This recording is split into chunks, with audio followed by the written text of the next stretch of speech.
बहुत कम बोलते थे वसुदेव। ये बड़े लोगों का स्वभाव रहता है, कम बोलते हैं। जिनमें ज्ञान है, चिंतन है, अध्ययन है, अनुभव है, स्थिरता है, एकाग्रता है, जहाँ जीवन के अनुभव पक गए, ऐसा व्यक्ति प्राय मौन हो जाता है। हम नहीं होना चाहते, हमसे तो कथा सुनते रहना।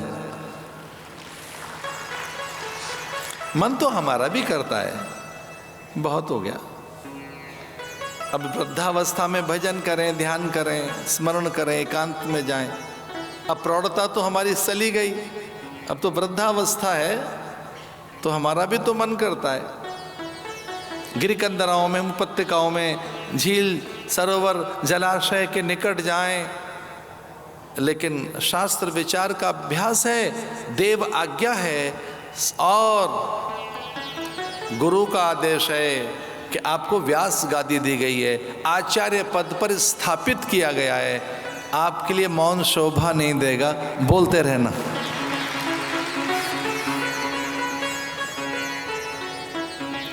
पर हाँ, ये सच है कि जहाँ ज्ञान है, अध्ययन है, अनुभव है, चिंतन है, शास्त्र विचार है, प्राय ऐसे प्राणी कम बोलते हैं।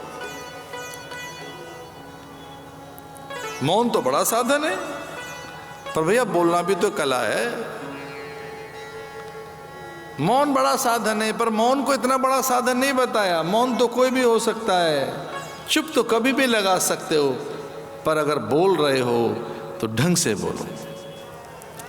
मुझे फिर से वो शेर याद आता है, किसी एक फक्कड़ का लिखा हुआ शेर है कि जब भी बोलिए वक्त पर बोलिए, जब भी बोलिए वक्त पर बोलिए, मुद्दतों सोचिए, मुक्तसर बोलिए, जब भी बोलिए वक्त पर बोलिए। अरे बोलना तो सीखो, कब बोलना है। उनका मौन भंग हो गया। सावधान, ये तेरी भगिनी थी, अब मेरी भारिया है, और मैं देख रहा हूं ये सामान्य नहीं है, इसकी कोख से कृष्ण आने वाला है। अरे मूढ़, वो कभी प्रकट हो सकता है, और उसके 8वें पुत्र से बैर है ना, तो हम 8वां पुत्र पैदा होते तुझे दे देंगे। उससे शत्रुता है तेरी, तो हमको क्यों शत्रु मानता है। और सच मानिए, कई बार शत्रु से हम शत्रुता न रखें, एक बार उसे संधि करके देखें।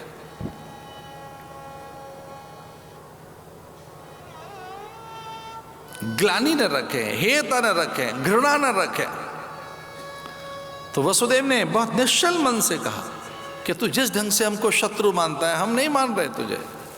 तू जिस ढंग से हमको वैरी मान रहा है, हम नहीं मानते। मैं वचन देता हूं कि अगर मुझे 8वां पुत्र होगा तो मैं तुझे दे दूंगा। पर देवकी को स्पर्श नहीं कर सकता।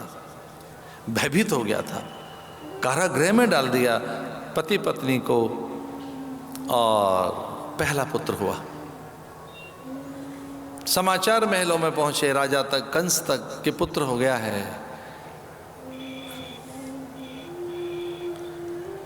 देवकी उसे दुलार रही थी, स्नेह कर रही थी।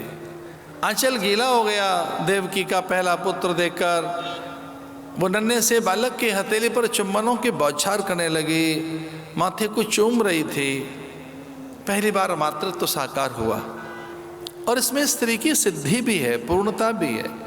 मातृत्व के साकार होने के बाद ही जैसे मानो एक प्रकार से स्त्री तत्व को पूर्णता मिलती है। अन्यथा मत लेना, स्त्री तत्व में खेत है, वो एक प्रकार की उपज है, उत्पादन है, वो एक प्रकार की उसकी अभिव्यक्ति है। स्त्री की स्वाभाविक अभिव्यक्ति में वंश वृद्धि करना है, वंश विस्तार करना है, अपनी कोख से नया सृजन करना है, वो प्रकृति है। वो नई एक रचना पैदा करती है। इसलिए स्त्री रचना धर्मी है, सृजनशीला है, और वह उसी की कोख से सब पैदा होता है। तो अपने खेत से, अपने भीतर से ही जब वो एक नव सृष्टि का निर्माण करती है, उसकी संतति जैसे ही पैदा होती है, तो संतति की साकारता से ही उसका मातृत्व तो साकार होता है। आंचल गीला होने लगता है। अनायास ही माँ के आंचलों में दूध आने लगेगा। कंस ने बालक को छीन लिया था, ये कहकर कि कहीं देव छल न करें मेरे साथ, उनकी गणनाओं का पर कोई भरोसा नहीं, कहीं यही तो 8वां बेटा नहीं है जो पहले आया है।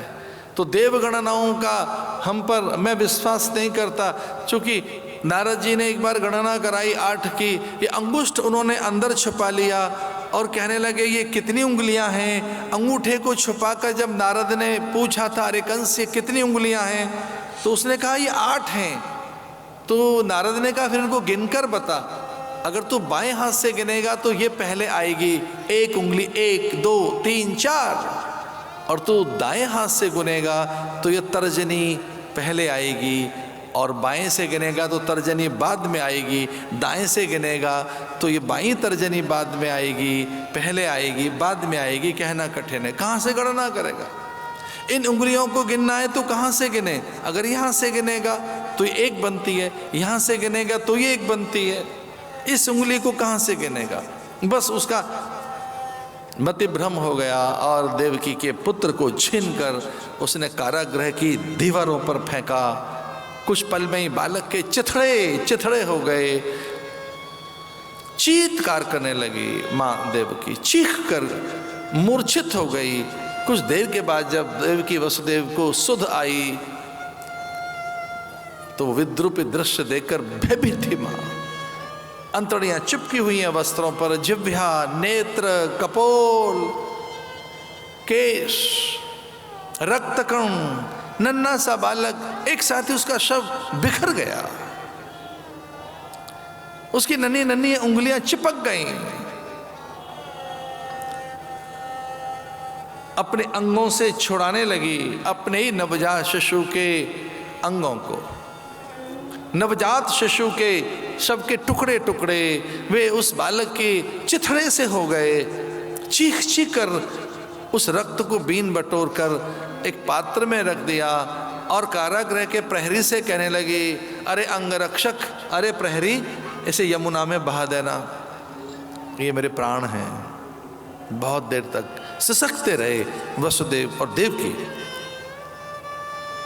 इस प्रकार के तो उन्होंने 6 पुत्रों की हत्या देखी थी। हर बार बेटा होता और वो कंस आता, निर्मम हत्या कर देता।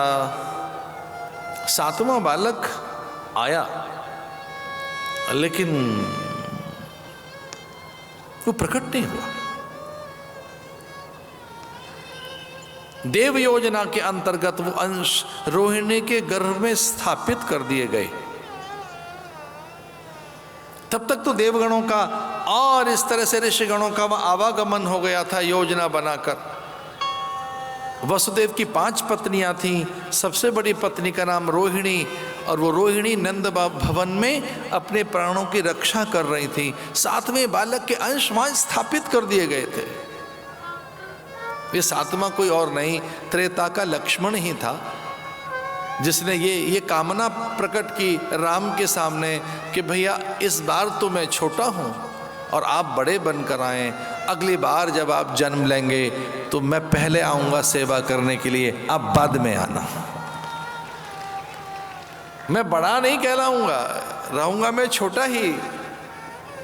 माधव आप ही बड़े रहेंगे, हे कृष्ण तू ही बड़ा रहेगा, लेकिन मैं बलभद्र होकर अधिक बल लेकर आना चाहता हूँ।